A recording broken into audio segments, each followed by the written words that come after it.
It has a funny little title. It's called Don't Disturb Me.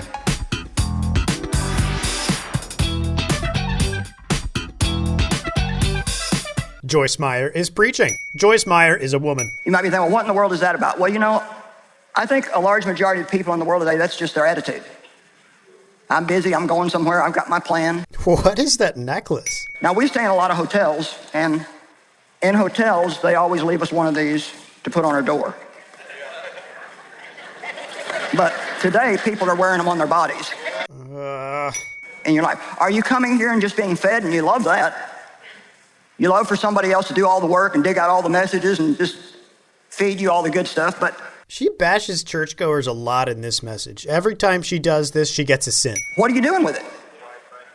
I hope a lot. I'm not accusing anybody. Yes, you are. You wouldn't have said it if you weren't. A priest, I think he might have been on his way to church. And that's why he was in such a hurry. And so he didn't have time to mess with this guy who was bloody and beaten up. And this is a useless and unnecessary anecdote. Really got onto the Pharisees because he said, you follow all the rules and regulations, but you won't lift a finger to help anybody. She's referencing Luke 10. Jesus didn't say that. And then there was a Samaritan. Now, the Samaritans, the Jews hated the Samaritans.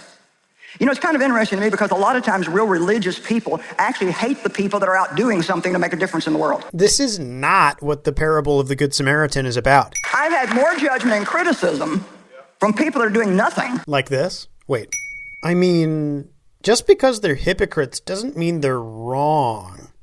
That's a tu-coque fallacy. Take somebody that follows all the rules and regulations but never lifts a finger to help anybody. Or somebody who maybe doesn't follow all the rules and regulations, but they really help a lot of people. I just wonder which one he'd pick. This useless works-based analogy. She's completely missed the point here. If you were actually following all of the rules and regulations, then you will be helping people. That's the entire point of what Jesus said. Double sin. I'm not saying he'd take an unbeliever over a believer, but... Isn't that exactly what you just said? She does this a lot, where she'll say a thing, and then she'll go, well, I'm not actually saying that. All the miracles that Jesus did, he was interrupted to do them. I really wanted to give her a sin every time she did the crazy eyes thing, but that would just break the sin counter. He stopped. Everybody say he stopped. Say it again, he stopped. But I've come a little ways in 45 years.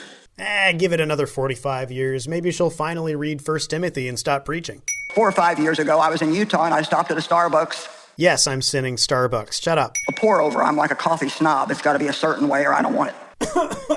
Coffee, Karen. But you know what? We've always got something else we have in addition to our do not disturb sign is we've all got an excuse bag. Most Christians just look like this. Bashing churchgoers. Again. Oh, the cameras come out when I act silly. I get interrupted a lot by God.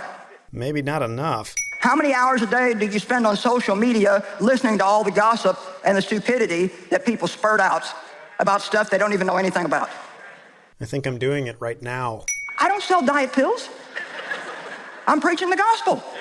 Joyce Meyer has yet to preach the gospel in this sermon. Double sin. How many of you agree with me that large majority of people today, they just don't want to get involved? Bashing churchgoers again. A lot of people love to come sit in the back row of church, come in halfway through worship, leave the second it's over, don't know you, don't want to know you. Just want to check off my went to church box this week. I mean, that's better than nothing. How about you be a good false shepherd and feed them instead of scolding them? A man called me the other day that actually has a prophetic ministry. And does he now? Let me shut this down with one last scripture. Amos 6, verse 1 and verses 4 through 7. These scriptures tell us this: those who are idle and don't stay active helping others are the first to go into captivity themselves. Improper use of scripture. Joyce Meyer never once says the word sin in this message.